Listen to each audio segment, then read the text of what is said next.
नमस्कार दोस्तों, बहुत बहुत स्वागत है आपका निक्कू चौधरी व्लॉग्स में। तो आप लोगों का बहुत कमेंट आ रहा था कि आप लाइव क्यों नहीं आ रहे हैं, तो मैंने रीज़न बताया था पिछली वीडियो में। और जिस पपी के बारे में मैंने बात की थी वो भी ठीक नहीं है, तो इसी के चक्कर में डॉक्टर के यहाँ बार बार जाना, उसकी टेक केयर और फिर मन ना लगना, तो मन भी एक बहुत बड़ी चीज़ होती है क्योंकि ऑलरेडी यूट्यूब पर इतनी नेगेटिविटी हो रखी है। हर जगह जहाँ पर आप खोलो या तो रोआ राट या फिर लड़ाई झगड़ा, ये सब चीज़ें चलती रहती है। और अगर मैं आप लोगों के सामने आई, क्योंकि इस वक्त मेरा एक इमोशनल ब्रेकडाउन हो रखा है, उसकी वजह से मैंने बताया था पपी की वजह से, तो इस वजह से मैं अगर आपके सामने आई तो शायद कहीं ऐसा ना हो कि मैं रो पड़ूँ, तो जिस वजह से मैं थोड़ा अभी दूर हूँ। क्योंकि मैं चाहती हूँ कि अगर मैं आ रही हूँ तो मैं पॉजिटिविटी लेके आऊँ, ना कि इस तरीके की रोआराट या ये सब चीज़ें। इन सब चीज़ें से मैं आप लोगों को भी दूर रखना चाहती हूँ और खुद भी दूर रहना चाहती हूँ, तो उसके लिए मुझे थोड़ा प्रिपेयर होना पड़ेगा। 1-2 दिन और दीजिए, जहाँ मुझे ऐसा लगा कि ठीक है, वो ठीक है, अभी थोड़ा सा रिलैक्स मिला तो मैं ज़रूर आऊँगी। अभी भी मुझे 5:30 बजे उसको डॉक्टर के यहाँ लेके जाना है, तो उससे पहले सोचा कि क्योंकि मैंने अभी कट टू कट 2-3 वीडियो देखी नहीं थी, और जो है अंकुर के बारे में और उनके बारे में कुछ बातें मैं यहाँ पर करना चाहूँगी। देखिए, मैं यहाँ पे दोनों में से किसी की भी साइड नहीं लेना चाहूँगी। कुछ लोगों का मानना ये है कि जिस तरीके से अंकुर वीडियो बनाता है प्रूफ के तौर पर, वो गलत है, वहीं पर दूसरी तरफ आप ये मान सकते हैं कि वो सही है, क्योंकि निधि के झूठ है जो वो अपर लेवल जाते रहते हैं, अपर लेवल के हो गए हैं।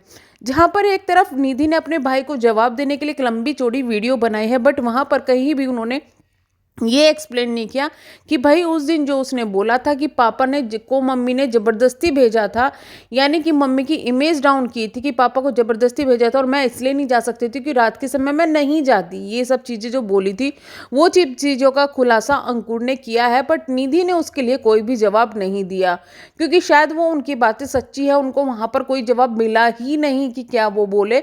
तो इसलिए वो पूरी वीडियो में एक ही बात बोलती रहती है कि मेरी मम्मी तेरे मम्मी पापा को ले जा, ले जा, ले जा, ले जा।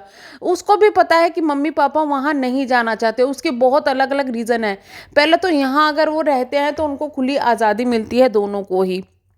पापा अपने तरीके से जीते हैं, मम्मी अपने तरीके से जीती है। मम्मी का वहाँ बंद बंद में अच्छा नहीं लगता। आप देखेंगे, अगर आप कोई गांव के लोग होते हैं ना, उनको आप क्वार्टर वगैरह में ला के रख लेते हैं या कहीं रख लेते हैं, खुले मकान से बंद मकान में उनका बिल्कुल मन नहीं लगता। वो सोचते हैं कि हम जाके अकेले रह लेंगे, लेकिन यहाँ नहीं रहेंगे। ये एक नेचुरल चीज़ है, जो इंसान खुले में रह लेता है ना, उसका बंद में मन नहीं लगता। तो वहाँ पे उनकी मम्मी का भी वो हालत है, उसमें कुछ भी गलत या सही नहीं है। दोनों भाई बहन क्लेम लगा रहे हैं कि ये यहाँ पर मम्मी भूखी रहती है, ये रहती है, वो रहती है। तो आपको बता दूं कि इससे पहले इनकी मम्मी ने ही खुद ही अंकुर की वीडियो में ही ये कहा है कि नहीं, यहाँ पर मैं जो कहती हूँ निधि वो बना के देती है। लेकिन ये हो सकता है कि निधि अगर बनाने में, जैसे वीडियो बना रही है वो, क्योंकि उसका सारा ध्यान जो है, अब वो 4 वीडियो डालने के लिए कह रही है, 5 वीडियो डालने के लिए कह रही है, जो भी कह रही है, सारा ध्यान मोस्टली फोकस रहता है वीडियो बनाने में। तो वो सोचती है कि पहले मैं ये काम कर लूँ, उसके बाद मैं मम्मी के लिए खाना बनाऊँ। तो वहीं पर हो सकता है कि उसको कुछ देरी हुई हो, और जिसकी वजह से जो है अंकुर को वो चीज़ पता चली और अंकुर को गुस्सा आया। क्योंकि शुगर के मरीज को अगर आप खाना टाइम पे नहीं दे रहे हो, वो उनके लिए इफेक्टिव होता है। जैसे कि इनकी मम्मी पहले भी इस चीज़ की वजह से बीमार पड़ गई थी। तो वहां पर अंकुर भी सही है, और निधि को इतना सोचना चाहिए कि जहां मम्मी अगर खाना मांग रही है तो उनको टाइम टू टाइम खाना देना चाहिए, और ऐसी चीज़ें देनी चाहिए जो कि मम्मी की हेल्थ के लिए ठीक रहे, बढ़िया रहे। तो वहां पर ना तो अंकुर गलत है और ना ही वहां पर निधि को हम ये कहें कि भाई 100% गलत है कि वो अपनी मम्मी को भूखी रखती है, क्योंकि इसकी मम्मी ने खुद ये बात पहले बोली हुई है कि नहीं, वो मुझे बना के दे देती है, और ये भी कहा था कि अगर मैं रात को भी कहूँ तब भी वो बना के देती है। फिर ठीक है, इसके बाद आते हैं दूसरी बात पर कि भाई इसके घर में सफाई नहीं रहती। मम्मी ये कहती है कि मैंने जाके इसके घर में, भाई आपने कौन सी सफाई कराई? आपने अपने कंटेंट क्रिएट करने के लिए निधि उनके यहाँ पर सफाई वगैरह जो की थी, बर्तन साफ करना, ये सब करना, आपने उसको सफाई बता दी। ये सफाई नहीं होती है बहन। तुमको कितनी बार ये समझाया जाएगा कि आप कभी घर नया बना देते हो, क्या करते हो कि भाई इधर से उधर सामान रख दिया। तो ये चीज़ें ऐसे नहीं होती है। जो चीज़ लॉजिकल होती है, जो चीज़ होती है उनको बोलो। फालतू की चीज़ें आप बोल बोल के इनको इशू बनाते हो। तो वहाँ पर सबने देखा है कि अंकुर को हाइजीन की प्रॉब्लम है, वो हाइजीन रखना चाहता है, और इस वजह से वो सफाई भी रखता होगा, क्योंकि अंकुर को खुद ब्रीदिंग इशू हो जाता है, जिसकी वजह से जिन इंसानों को ये होता है वो उनको सफाई का बहुत ध्यान रखना पड़ता है। और अगर उसको खाना बनाना नहीं आता, वो अपने पापा की हेल्प ले रहा है, आप भी कई बार लेते हैं। और अगर वो खाना बाहर से मंगवा रहा है तो ऑब्वियस सी बात है, अगर वो खाना बाहर से मंगवा रहा है तो उस चीज़ में थोड़ा टाइम लग जाता है या फिर कभी कभी हो जाता है। तो तुमने भी वो जो इशू बनाया है वो गलत है, क्योंकि तुम लोगों को एक दूसरे के ऊपर बस झूठे क्लेम लगाने हैं, एक दूसरे की जो है इज्जत नीलाम करनी है। ये भाई बहन और कुछ नहीं कर रहे, यूट्यूब पर बैठकर अपने माँ बाप का और अपना तमाशा बना रहे हैं।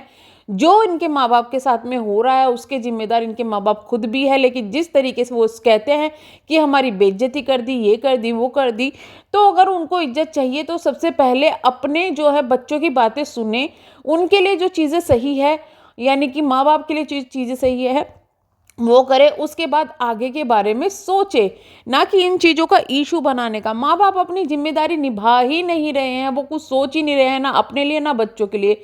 जिस तरीके से इनके पापा ने बिहेव किया है अंकुर के साथ में, एक दिन पहले आप बीमार थे, अंकुर क्योंकि बार बार ये कर देता है कि आप इनटेक करते हो, इनटेक करते हो, ये करते हो, सबके सामने ये बातें बोल देता है, इसलिए इनके पापा इनसे बहुत ज़्यादा चिढ़ते हैं, क्योंकि इनके पापा को लगता है कि इज्जत खराब हो गई। पर अंकल जी, आपकी इज्जत तो तभी खराब हो गई थी जब आपकी बेटी ने इतना ज़्यादा इशू बनाया था कि मेरे पापा पीते हैं, वो भाग गए घर से, ये है वो है। तो आपको जब पूरी पब्लिक के सामने आप की इज्जत खराब आपको लगता है कि पीने की वजह से ये कह रहे हैं कि इज्जत खराब होगी, तो आप वो काम छोड़ते क्यों नहीं है? अगर आपके हिसाब से वो इज्जत खराब करने वाला काम है तो वो तो आप खुद कर रहे हैं ना, आपके बच्चे तो बाद में कर रहे हैं। और वही चीज़ें वो बच्चे बचपन से देखते आ रहे हैं। आप ये चीज़ गनीमत मानिए अंकल कि आप इतने पीते हैं, फिर भी आपके बेटे जो हैं वो सही है, आपके बच्चे सही हैं, उस हिसाब से वो ये सब चीज़ें नहीं करते। लेकिन फिर भी आपको इस चीज़ को प्रॉब्लम है कि अंकुर आपके ऊपर जो है गुस्सा करता है। और निधि ने जो बात बोली कि मम्मी पापा को लेके जा तू उनको ठीक कर दे, ये है वो है, मैं नहीं कहूँगी। तो बहन वो पहले लेके गया था, उसने ठीक करे हैं, वो उसने बहुत बेटर कंडीशन में, जैसी कंडीशन में माँ तुम्हारी आज है उससे भी बेटर कंडीशन में तुम्हारे पास माँ को भेजा था, पापा को भेजा था। जो उनकी कंडीशन खराब हुई है तुम्हारे यहाँ पर आने के बाद में हुई है। तो तुम बार बार ये चीज़ें ना बोलो कि मम्मी पापा को यहाँ से लेके जा। अगर वो जाना नहीं चाहते तो ज़बरदस्ती, वो कोई खिलौना नहीं है या फिर वो कोई बच्चे नहीं है जिनके साथ में ज़बरदस्ती करके पकड़ के उनको बांध के बिठा दिया जाए। तुमको भी ये अच्छी से पता है कि माँ बाप उसके साथ नहीं जाएंगे, इस वजह से तुम इतने कूद कूद के बोल रही हो कि तू लेके जा। अगर तुमको ये बात पता होती कि माँ बाप उसके साथ जाके ज़्यादा खुश हैं तो तुम शायद इतना कूद के ये बातें बोलती ही नहीं। मोरल ऑफ द स्टोरी ये है कि हम लोग जो पब्लिक है वो इमोशंस उनके बहुत ज़्यादा इधर उधर हो रहे हैं, क्योंकि इनकी मम्मी की तबीयत जो ख़राब थी, इनके पापा की जो तबीयत ख़राब थी, उससे मैं मानती हूँ कि मेरी तरह बहुत सारी पब्लिक बहुत ज़्यादा इमोशनली उनसे हो गई होगी कि जल्दी ठीक हो जाए। अब भी वो इतना कुछ कर रहे हैं, कभी अपनी माँ को, बच्चे लड़के को गलत बोलते हैं, कभी लड़की को, पर फिर भी मुझे उनका नहीं लगता कि भाई वो गलत बोल रहे, भले ही कुछ भी हो। लेकिन ये बात अंकुर ने बिल्कुल सही बोली है कि इनके पापा ने काफ़ी बड़े बड़े कांड किए हैं इनकी मम्मी के साथ में, उनकी तबीयत खराब होते हुए। और वो चीज़ें जो है इनके पड़ोसी ने अंकुर के को बताए हैं, वो चीज़ें अंकुर ने वहाँ पर झूठ नहीं बोली है। अंकुर ने अपनी वीडियो में कुछ भी झूठ नहीं बोला है, मैं आपको क्लियर कर दूँ, वो सब बातें उसने सच्ची बोली है। क्योंकि ये बात हमें भी काफ़ी टाइम पहले किसी ने बताई थी कि भाई इसके पापा इशू बना रहे हैं जिसकी वजह से इसकी मम्मी बहुत ज़्यादा परेशान है, और वो इस परेशानी के चलते हुए ही वो बीमार पड़ गई फिर से। तो वहाँ पर मैं ये कहूँगी कि भाई मम्मी पापा बहुत ज़्यादा कीमती होते हैं, लेकिन उनको भी ये चीज़ें समझना चाहिए कि किस तरीके से आप अपने बच्चों की लाइफ में इतना सारा एक दूसरे के खिलाफ जहर खुलवा रहे हो कि वो दोनों एक दूसरे की शक्ल नहीं देखना चाहते। अगर माँ बाप अपनी बेटी को जितना प्यार दिखा रहे हैं उतना अपने बेटे को भी दिखाते और बेटी को डांटते कि तू उसकी इज्जत क्यों नहीं करती है, क्यों नहीं करती, थोड़ा संभल के रहते, तो शायद दोनों भाई बहन में आज के टाइम में इतनी जो नफरत घुल रही है ना, जो पब्लिकली इतने इशू बनाया जा रहा है, वो नहीं होती। कहीं ना कहीं वहाँ पे उस चीज़ पे माँ बाप की गलती है कि वो कंट्रोल नहीं कर पा रहे अपने बच्चे को। और कहीं ना कहीं इन चीज़ों में माँ बाप, बच्चे जो गलत इस चीज़ में है कि वो माँ बाप के लिए लड़ तो रहे हैं कि मैं, बट वो ये नहीं सोच रहे कि हम दोनों मिलके भी ये चीज़ें कर सकते हैं जो कि हम लोग इतना लड़के कर रहे हैं। तो यहाँ पर पूरी फैमिली ने एक ड्रामा क्रिएट किया हुआ है यूट्यूब पर बैठकर कि आओ भाई ड्रामा सुनो, हमारा ये हो गया, हमारा वो हो गया, जिसको आई थिंक पब्लिक को कोई इंटरेस्ट नहीं है इन चीज़ों में। हालांकि उनको इस चीज़ से व्यू मिल रहे होंगे, क्योंकि जहाँ पर कंट्रोवर्सी होती है वो पब्लिक को व्यूज मिलती है, लेकिन पब्लिक को उससे सीखने के लिए क्या मिल रहा है? कुछ भी नहीं। पब्लिक उससे सीखकर सिर्फ और सिर्फ पब्लिक का दिमाग खराब हो रहा है, पब्लिक परेशान हो रही है। और अब तो सच में यूट्यूब में इतना कुछ बवाल हो रहा है ना कि मन ही नहीं करता कि यूट्यूब को खोल के भी देखे। अगर मैं जिस तरह आज के टाइम में बहुत ज़्यादा इमोशनली ब्रेक डाउन हूँ, मैं अगर कुछ देखना चाहती हूँ तो मुझे देखने के लिए भी कुछ नहीं मिल रहा, इंक्लूडिंग मेरे अच्छे ब्लॉगर हैं जो मैं जिनको मैं देखती थी, वहाँ पर भी कुछ नहीं मिल रहा, क्योंकि वो भी वर्ल्ड कप का दुख बना रहे हैं। तो भाई ये सब चीज़ें अब हम लोग कहाँ तक, किस चीज़ तक देखेंगे, किस चीज़ तक हम पब्लिक को इतना ज़्यादा परेशान करेंगे या कुछ करेंगे? तो बहुत सारी चीज़ें दुनिया में ऐसी भी हैं जिनको हम इशू बनाना चाहिए, जिनके बारे में सोचना चाहिए, ना कि ये घर के जो इशू है इनको बवंडर बना दे, बवाल मचा दे।